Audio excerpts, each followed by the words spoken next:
বিশেষ করে অপোজিশনের প্রায় সবাই উপস্থিত ছিল। আমাদের দলেরটা আমরা বলতে পারি যে লোকসভা রাজ্যসভা মিলিয়ে বসিরহাটে যেহেতু হাজি নুরুল প্রয়াত হয়েছেন, আমাদের লোকসভায় 28 জন মেম্বার রয়েছে, রাজ্যসভায় 13 জন মেম্বার রয়েছে এবং 28 এবং 13 41 জনই উপস্থিত ছিল।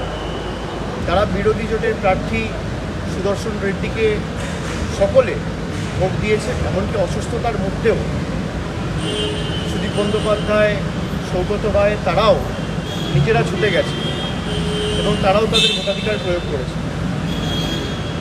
এখন যারা এই ভোটের হিসেব রেখেছে, যেহেতু গোপন ব্যালটে ভোট, এটা বলা মুশকিল যে ক্রস ভোটিং হয়েছে না বিরোধী পক্ষের ভোটগুলো বাতিল হয়েছে বা ভয়েড হয়েছে, এটা তো বলা মুশকিল। এখানে স্পেকুলেশনের জায়গা থাকে বলে আপনারা স্পেকুলেশন করার জায়গা পাচ্ছেন।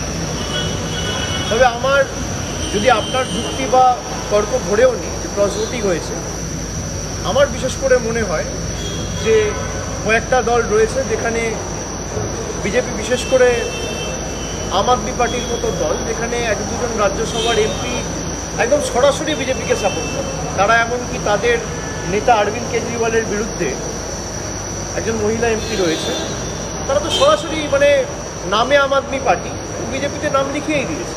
এরকম 2-4টে এমপি তো রয়েছে।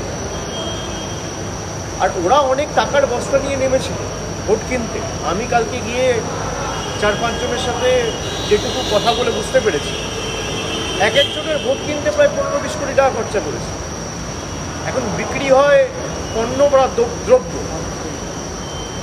তাই যারা ভোটে নির্বাচিত হয়ে জনপ্রতিনিধি হয়ে মানুষের কথা বলার জন্য পার্লামেন্টে গিয়ে মানুষের আবেগকে বিক্রি করতে চাইছে, তারা হয়তো বিক্রি হতে পারে, কিন্তু মানুষের আবেগ তো বিক্রি হয় না। জনপ্রতিনিধি বিক্রি হতে পারে, জনতা বিক্রি হয় না। বিজেপি এই টাকার খেলায় নেমেছে, তো আমরা 2021-এর নির্বাচনেও দেখেছি। আমরা একাধিক বিধানসভা নির্বাচনে মহারাষ্ট্র, ঝাড়খণ্ড, এরকম কত বুড়ি বুড়ি উদাহরণ আপনাদের সামনে রয়েছে, যেখানে টাকা দিয়ে এমএলএ কেনাবেচা করে সরকার ভেঙে দেওয়া হয়েছে। এটাই তো ওদের লক্ষ্য এবং উদ্দেশ্য, এবং এটাকেই বারবার তারা অগ্রাধিকার দিয়ে আসে, মানুষের উন্নয়নকে অগ্রাধিকার না দিয়ে। জনপ্রতিনিধি এবং নেতাদের তারা কিনতে পারে, জনতাকে কিনবে কোত্থেকে? আপনারা তো দেখেছেন 2021-এ, 2024-এ, এমনকি বাংলায় ভোটের আগের দিন পোলিং এজেন্ট কিনতে হাজার হাজার টাকা খরচা করেছে। মানুষের ভোট কিনতে কাউকে 5,000, কাউকে 10,000, বাংলার মানুষ টাকা নিয়ে ওদেরকে যোগ্য জবাব দিয়েছে। এটা তো আমাদের অধিকারের টাকা, নব দাস তোমাদেরও যোগ্য জবাব। বিজেপির থেকে টাকা নিয়ে তৃণমূলকে ভোট দিয়েছে। উচিত শিক্ষা এদেরকে বাংলার মানুষ দিয়েছে। তাই আমি বলি যে জনপ্রতিনিধি বা নেতা বিক্রি হতে পারে, জনতা বিক্রি হয় না। দ্রব্য বা পণ্য বিক্রি হতে পারে, আবেগ, ভালোবাসা, আশীর্বাদ বিক্রি হয় না। বিজেপি চেষ্টা করেছে নিজের মতো কেনাবেচা করা, কিন্তু কটা ক্রস ভোটিং হয়েছে আর কটা ভোট বাতিল হয়েছে, কিন্তু যেহেতু সিক্রেট ব্যালটে ভোট, যে যার নিজের মতো করে স্পেকুলেট করছে। 15টা ভোট যদি বাতিল হয়ে থাকে, একটা থিওরি হতে পারে যে 315 জন অপোজিশন মেম্বার ভোট দিয়েছে, 15টা ভোটই হতে পারে অপোজিশনের বাদ চলে গেল, তখন ক্রস ভোটিংয়ের তথ্য খারিজ হয়ে যাবে। আর যদি আমি ধরলাম 50-50 হয়, তাহলে সেক্ষেত্রে 5-7 জন অপোজিশন থেকে ক্রস ভোটিং করতে পারে। তো দুটো প্রবাবিলিটি রয়েছে। আচ্ছা, নেপাল নিয়ে আপনারা জিজ্ঞেস করলেন। কালকে যে ঘটনা ঘটেছে আমরা দেখেছি, আমরা সবাই উদ্বেগে রয়েছি এবং চিন্তায় রয়েছি। রাজ্যের মুখ্যমন্ত্রী এ নিয়ে গতকাল বিস্তারিত বলেছেন আপনাদেরকে। আমরা সবসময় শান্তির পক্ষে। আমরা চাই নেপালের পরিস্থিতি যত দ্রুত সম্ভব স্বাভাবিক হোক।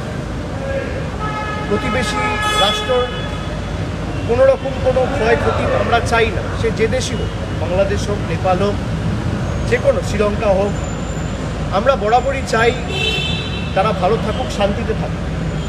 কিন্তু যেহেতু এটা ইউনিয়ন গভর্নমেন্টের বিষয় এবং বিদেশ মন্ত্রকের বিষয়, আমাদের নেত্রীকালকে বলেছেন এবং রাজ্যের মুখ্যমন্ত্রী মমতা বন্দ্যোপাধ্যায় কাল বিস্তারিত বলেছেন যে কেন্দ্র সরকার যে অবস্থান নেবে বা কেন্দ্র সরকার যেভাবে দেশের স্বার্থে যে সিদ্ধান্ত নেবে দলগতভাবে আমরা কেন্দ্র সরকারকে এই বিষয়ে সমর্থন করি। এবং পেহেলগামের সময় আমরা স্পষ্টত বলেছি যে দেশের সীমান্ত বা দেশের সুরক্ষা বা দেশের সভিরেনিটির পক্ষে কেন্দ্র সরকার যে ভূমিকা পালন করবে বা সিদ্ধান্ত নেবে দলগতভাবে, এবং রাজ্য সরকারের তরফ থেকেও মুখ্যমন্ত্রী বলেছেন যে আমরা তাদের যে কোনো সিদ্ধান্ত সমর্থন করবো, এখানে কোনো ডিফারেন্সের জায়গা নেই।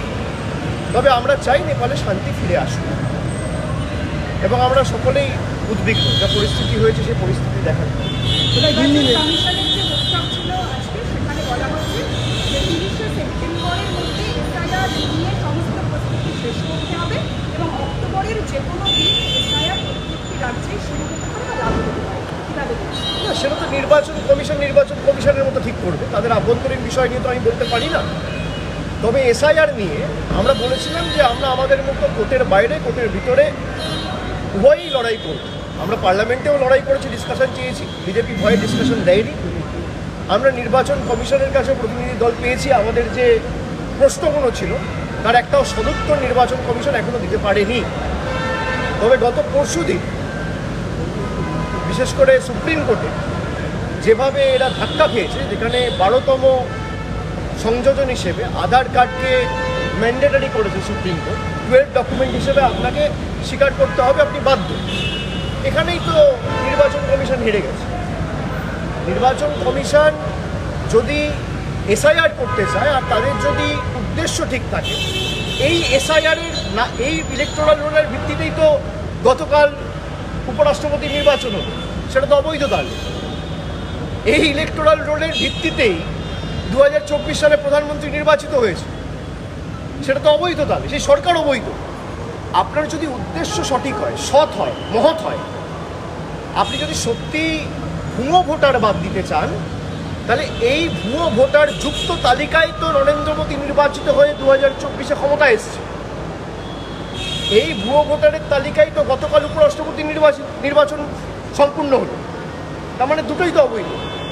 আপনার যদি উদ্দেশ্য সৎ থাকে, আপনি কেন্দ্র সরকারকে বলুন রিজাইন করুন।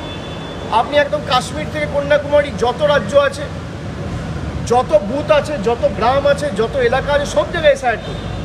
আমরা সমর্থন করি, আমি তো বলছি। কিন্তু সরকারকে আগে রিজাইন করতে হবে, কারণ এই তালিকার ভিত্তিতে আপনি প্রধানমন্ত্রী হয়েছেন, কেউ স্বরাষ্ট্রমন্ত্রী হয়েছে, কেউ রাষ্ট্রপতি হয়েছে, কেউ উপরাষ্ট্রপতি হয়েছে। এই তালিকা যদি ত্রুটিযুক্ত হয়, তাহলে আগে তাদের ইস্তফা আমরা দাবি করছি, তারপর আপনারা এসআইআর করুন, করে ফ্রেশ ইলেকশন করুন। আমরা তো মানুষের কাছে যেতে ভয় পাচ্ছি না, এটা আমি আগেও বলেছি। মধ্যপ্রদেশ সিএম আজকে কলকাতায় এসে বলেছেন যে রাজনৈতিক কারণে এসআইআর বিরোধিতা করা ঠিক না। কারণটা কি? রাজনৈতিক কারণটা কি হতে পারে? যদি এসআইআর নিয়ে আমি আবার বললাম একই কথা, আমার থেকে না শুনে, আমার উত্তরটা না শুনে প্রশ্ন করি। আমি বলছি আপনার উদ্দেশ্য যদি সৎ হয়, ঠিক হয়, মহৎ হয় আর কারেক্ট হয়, তাহলে আপনি এই ত্রুটিযুক্ত ইলেকটোরাল রোল, যার কারণে আপনি এসআইআর করার কথা বলছেন, এই ইলেকটোরাল রোলের বেসিসেই গতকাল উপরাষ্ট্রপতি নির্বাচন হয়েছে। তাহলে উপরাষ্ট্রপতি যিনি কালকে নির্বাচিত হয়েছেন তিনি অবৈধ। 1 বছর আগে প্রধানমন্ত্রী নির্বাচিত হয়েছে এই ভোটার লিস্ট, এই ইলেকটোরাল রোলের বেসিসে, তিনি অবৈধ। যে সরকার দেশ পরিচালনা করছে তারা নির্বাচিত হয়েছে, সবাই ক্যাবিনেটে শপথ নিয়েছে 1 বছর আগে, তারা সবাই অবৈধ। তাহলে তাই যদি হয়, আপনার উদ্দেশ্য যদি হয়, তাহলে পলিটিসাইজ কে করছে? আপনি না আমি। আমি তো বলছি আপনি এসআইআর করুন, আমি বলছি তাড়াতাড়ি করুন, কিন্তু আপনি ইস্তফা দিয়ে তারপর শুরু করুন। ইস্তফা দিলে তো আমাকেও ইস্তফা দিতে হবে, আমিও সেই লোকসভায় নির্বাচিত। আমি তো নির্বাচনে মানুষকে ফেস করতে ভয় পাচ্ছি না। তৃণমূল তো বলছে না যে আমরা নির্বাচনে যাব না, আপনি নির্বাচন করিয়ে নিন। আপনি লোকসভা ডিসলভ করুন, আপনি নির্বাচন করান, এসআইআর করে নির্বাচনে যান, কেউ তো বারণ করছে না। এখানে 42টা লোকসভা আছে, আমরা আমাদের মতো কথা মানুষের কাছে রাখবো, মানুষ একজনকে গ্রহণ করবে, একজনকে বর্জন করবে।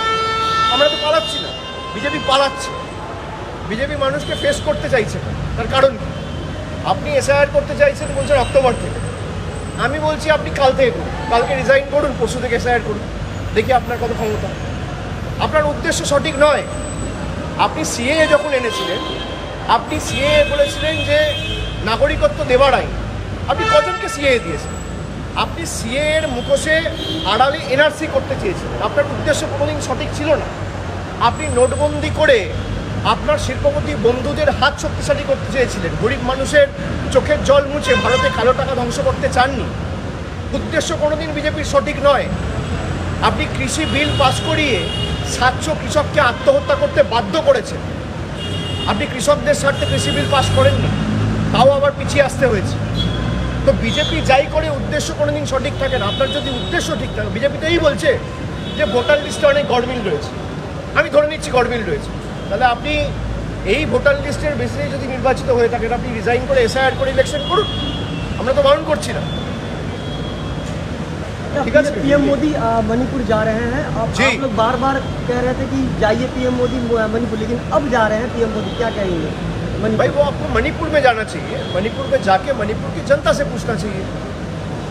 मैं कैसे क्या बोल सकता हूँ कि जाके क्या बोलेंगे क्या नहीं बोलेंगे। मुझे लगता है देश के प्रधानमंत्री के नाते मणिपुर 2-2.5 साल से चल रहे, तप रहे, ये कहीं ना कहीं सरकार और देश का प्रधानमंत्री का अकाउंटेबिलिटी है कि वहाँ पे जाए, स्थिति को स्वाभाविक करे। इसमें अब 2 साल बाद जा रहे हैं, ठीक है। मणिपुर में जब अगले बार जनता को तय करने का मौका आएगा तो जनता ठीक करेंगे मणिपुर के हित में क्या होना चाहिए क्या नहीं होना चाहिए। और नेपाल को लेकर नहीं, नेपाल को लेके हमारे प्रदेश के जो मुख्यमंत्री हैं उन्होंने साफ तौर से कल कहा है कि जो स्थिति हम लोगों को नेपाल में देखने को मिला है, कल से लगातार परसों से हो रहा है, हमें लगता है कि हम हमेशा चाहते हैं कि नेपाल में पीस रहे। We always want peace to prevail, specially in our neighbouring countries.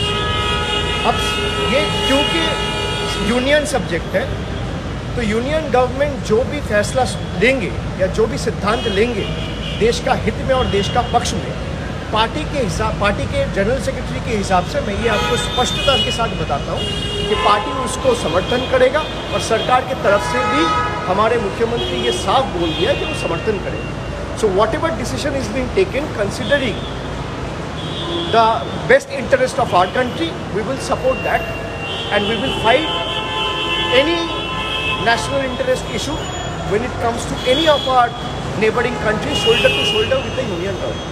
अभी चर्चे का विषय बन रहा है कि जो 15 MP हैं वो क्रॉस किए हैं और एनडीए के कैंडिडेट को वो स्पेकुलेशन की बात है, आपको पता नहीं है, वो चर्चा तो बहुत कुछ हो सकता है। अब किसी के पास कोई सबूत नहीं है कि जो 15 वोट इनवैलिड हुआ वो अपोजिशन के वोट है, कि उसमें 7 वोट अपोजिशन के हैं, कि 8 वोट है, कि 1 वोट है, कि 2 वोट है। ऐसे ही सेम चीज़ बीजेपी के लिए भी एप्लीकेबल है कि हो सकता है एनडीए से भी भाई कुछ वोट नल एंड वॉइड हुआ हो, तो वो तो पता नहीं है, सीक्रेट बैलेट में वोट। तो आप अपने हिसाब से कुछ बोल सकते हैं, मैं अपने हिसाब से कुछ बोल सकता हूँ। लेकिन जैसे मैंने कहा कि खास करके कुछ पार्टी ऐसा है, स्पेशली राज्यसभा में कुछ लोगों को हमको देखने को मिला है जहाँ पे कुछ लोग हो सकता है उनके पार्टी से चुने गए हो, लेकिन अभी भी एकदम साफ बीजेपी के साथ अलाइंड है। ये तो आप लोगों को देखने को मिला है। आम आदमी पार्टी का एक राज्यसभा मेंबर का एग्जाम्पल मैंने आपको दिया, हो सकता है ऐसे 4-5 मेंबर्स हो, लेकिन आप ये समझ लीजिए कि जब आप खरीदने की बात करें, आप जनता के प्रतिनिधियों को खरीद सकते हैं, जो चुन के आए हैं, जो सरकार में बैठे हैं, उनको आप खरीद सकते हो। जो हार के विपक्ष में बैठे हैं, ईडी सीबीआई के डर से उनको खरीद सकते हो, लेकिन जनता को खरीद नहीं सकते हो। तो बिकते वही है जो बिकना चाहते हैं।